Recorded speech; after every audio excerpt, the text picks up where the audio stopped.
Hey, everybody. Welcome to another segment of the self-improvement section. We're here today to talk about finding tenants for your industrial deals, commercial deals, not multifamily. We don't talk about multifamily here. No. No, we're just talking about commercial. It's the True Commercial Podcast. So today we're going to talk about finding tenants for all your commercial properties. And Aurelian, take it away.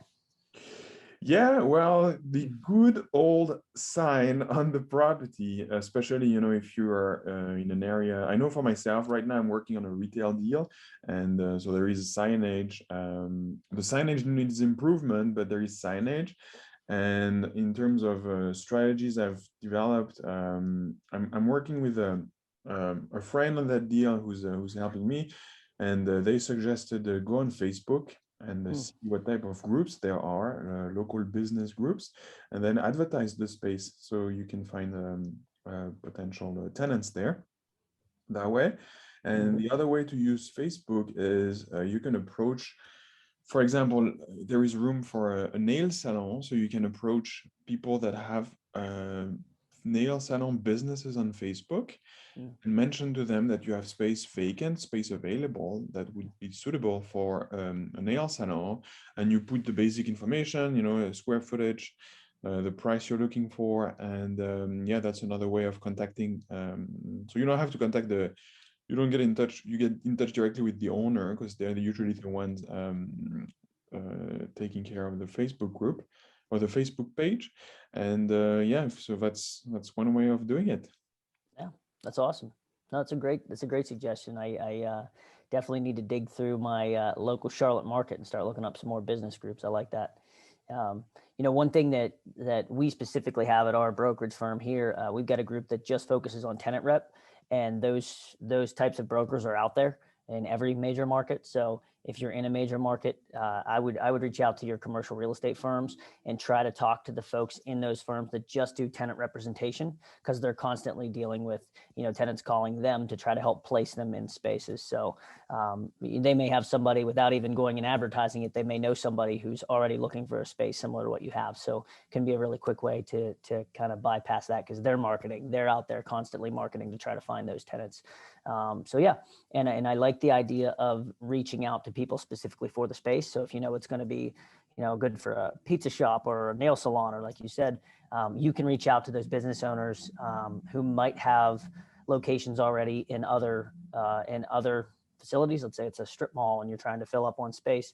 You may find somebody that's got locations, 4 or 5 locations within 20 miles of that space, and they may be looking to grow and expand. Reach out to them directly and say, hey, I do have another place I think it'd be perfect for your business. Would you like to take a look? That's a good way to do it. And yeah, Facebook.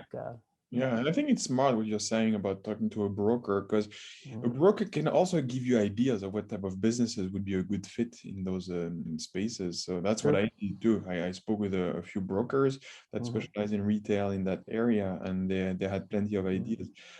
Because you want to, when you're working with a retail, you want to define your avatar, who's your typical client, and how can you make for a great shopping experience for them so that they come to your retail plaza, and then they have different they have businesses that complement each other.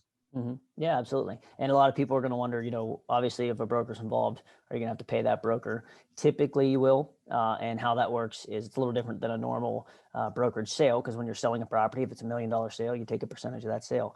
With a lease, it's typically whatever your base rate is times the length of the lease. So for example, if it's a 5-year lease and the total lease amount annually is $100,000, that comes out to $500,000. So your typical commission to a broker who does leasing would be on that total $500,000. So that's a little inside baseball on how those commissions typically work. Interesting. So, yep. Okay, and can we? I find so we had one of our group members approach us and about industrial space. So he had done some due diligence, and I was wondering, can you speak to that, because you really helped out, because it was a space that had lower ceiling. So, but you had ideas, insights on how to lease that.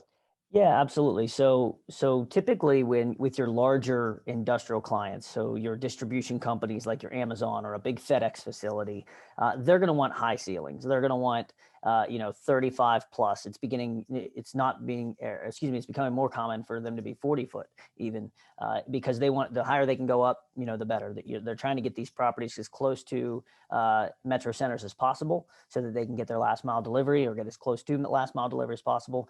Well, the real estate gets more expensive as you go out, so they got to go up a little bit, just like sky rises. It's happening in the industrial world too. They're trying to stack more product up. So when you look at older facilities that are 12-foot high ceilings, 14-foot high ceilings, 16-foot high ceilings, they tend to not be good fits for a lot of the bigger companies, whether they be a distribution company or even a manufacturing company that's got a lot of heavy machinery or large machinery that may not be a good fit. So, but who is a good fit for those smaller facilities or those shorter height facilities are companies like trades. So if you are a plumbing company or a roofing company, doesn't need a 40-foot ceiling. They can get by with a 14-foot ceiling. A company that's going to do storage, you can do interior storage in those. One of the things, if you look on the highways, you'll see things that 13 foot is a typical height for a lot of taller vehicles that could go in there. So you could store, if you had a 16-foot clear heights, you could store RVs, or you could store vehicles inside. So there's a lot of different ways that you can go about taking those older facilities and still making some money with them, and still utilizing a certain tenant base. And there's some deals to be found there, because if you're in a market that's heavy industrial, and people are paying prime numbers for taller properties, and the full tenant base is not open to you because you have a 14-foot ceiling, you may be able to negotiate a better price on that property with the owner if you're buying that. Yeah, and so that's why it's so important, to talk to brokers like Logan. And also, one thing you had mentioned previous, that you go to a networking events, and you can go to networking events that are actually in the industry you're targeting, because you can meet with business owners that can become then later on clients for your facility.